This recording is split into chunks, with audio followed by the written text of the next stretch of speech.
Muy bien. ¿Cómo es la nueva izquierda latinoamericana? Uf, qué clase de pregunta, ¿no? Pero para responder preguntas de tal tamaño tenemos a alguien que sabe hablar de ese tema, que es Agustín Laje.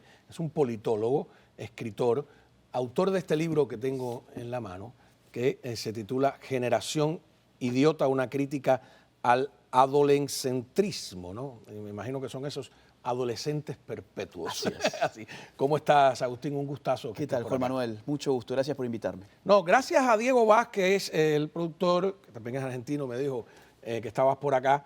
Y yo había leído un libro anterior que habías escrito a dos manos, que es el libro negro de la nueva izquierda latinoamericana, y que me pareció muy interesante. Y dije, por supuesto, pues creo que podemos hablar. Pero empecemos por el presente, ¿no? Generación idiota. Aquí dicen que te van a atacar por insultar a toda una generación. ¿Qué respondes? Que el título es engañoso, trae una trampa a propósito.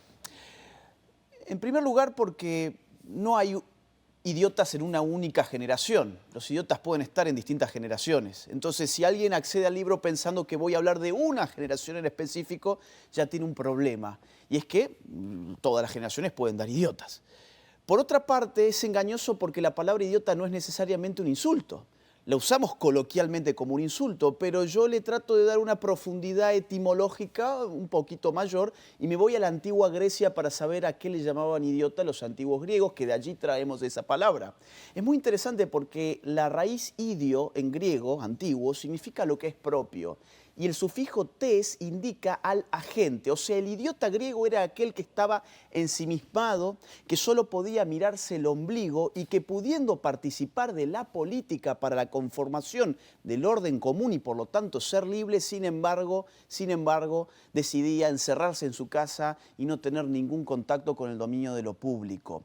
De alguna forma, las generaciones actuales, la que vos quieras, las edades que vos quieras, estamos idiotizados por una clase política que le conviene que nos miremos el ombligo y que deslicemos nuestro TikTok 4, 5, 6 horas por día para no ocuparnos de las cosas que realmente importan. Sobre eso apunta básicamente el libro. Y más aún, cuando hacemos política, creemos que estamos haciendo política, pero siempre terminamos hablando de nuestros ombligos. ¿Cuál es mi pronombre de género?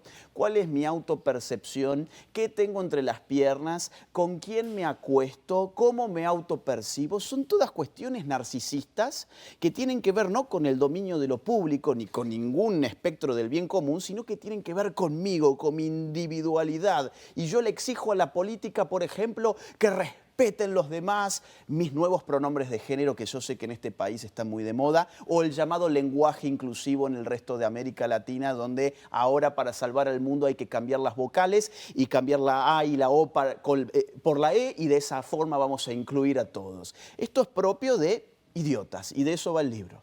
A mí me lanzó rápidamente a dos referencias anteriores, que son el Manual del Perfecto Idiota Latinoamericano, escrito por Carlos Alberto Montaner, Plinio Apuleyo Mendoza y Álvaro Vargas Llosa. Incluso ellos una década después se vieron obligados, lo que tú dices de las generaciones, a escribir El Regreso del Idiota. ¿Conocías los libros? El Manual del Perfecto Idiota Latinoamericano fue uno de los primeros libros de política que leí en mi vida. Fue un libro que me marcó muchísimo. Lo debo haber leído en el año 2006 o 2007, o sea, bastante después de que fue publicado, porque si mal no recuerdo es un libro de los años 90.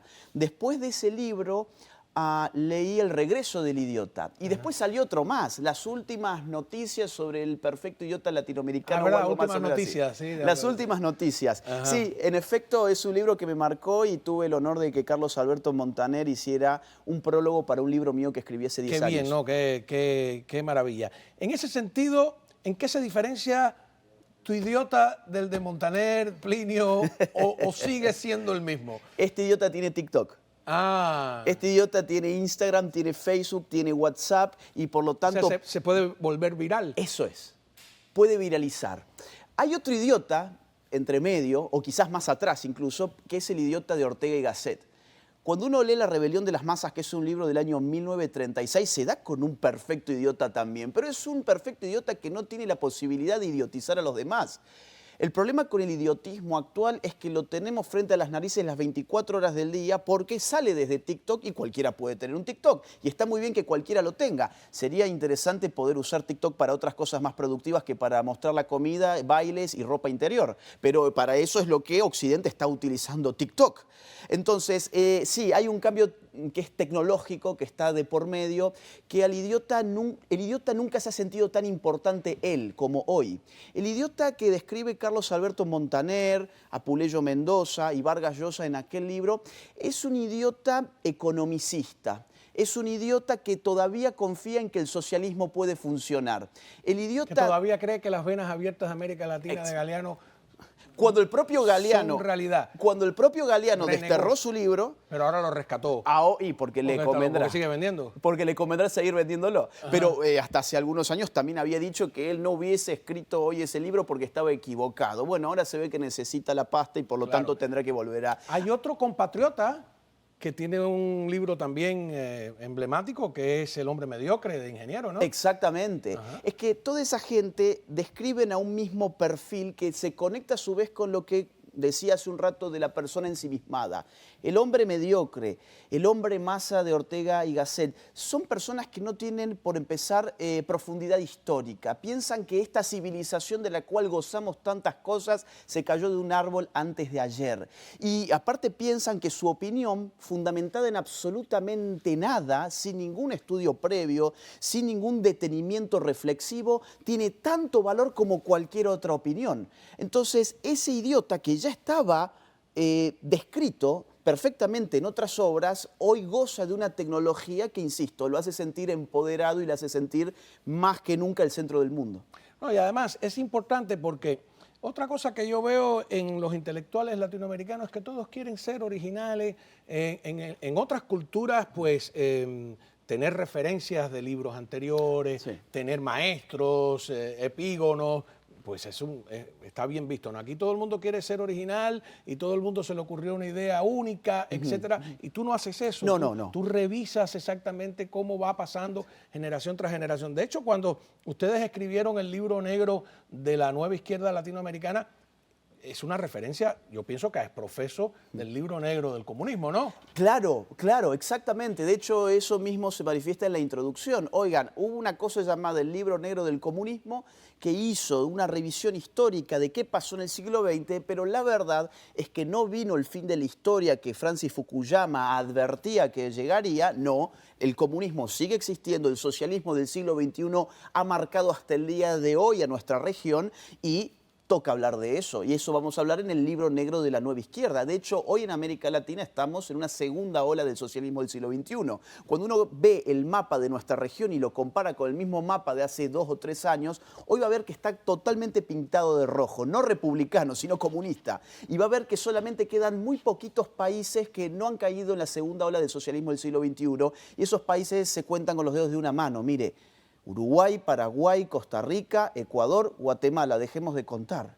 Y son países además chicos. Los que hacían de contrapeso al chavismo, al castrochavismo, hoy ya han caído también. Chile, Perú, Colombia. Ahora bien, hay una esperanza, que es que estos gobiernos se están deslegitimando muy rápidamente. Boric en Chile hoy mide menos del 24% de la población chilena respalda el gobierno Le actual. dieron con un no en la cara así, que le debe estar doliendo todavía, ¿no? Le pegaron un buen sopapo con el asunto de la nueva Constitución, que había ganado el sí con un 78% de los votos, pero cuando hubo que votar el texto efectivo la constitucional, era un yo desastre. me tomé el trabajo, y fue un trabajo tremendo de leerla, Sí. le ganaba al manual de Galeano, ¿no? A las venas abiertas. Larguísima, además. Es la Biblia, la nueva Biblia del idiota, es esa biografía o esa nueva constitución, Sí. qué sé yo, no sé ni cómo calificarla, No, es una locura, más una de carta de aspiraciones, no sé. Más de 500 artículos, el pueblo puede votar todo menos impuestos. Era para matarse de la risa. Es decir, el pueblo puede ir en referéndum a hacer democracia directa de todo, pero con los impuestos esos que nadie venga a decirnos a la casta política que queremos bajar los impuestos. Fíjese, Petro no tuvo ni siquiera 100 días de luna de miel en su gobierno y ya cayó 10 puntos de aceptación.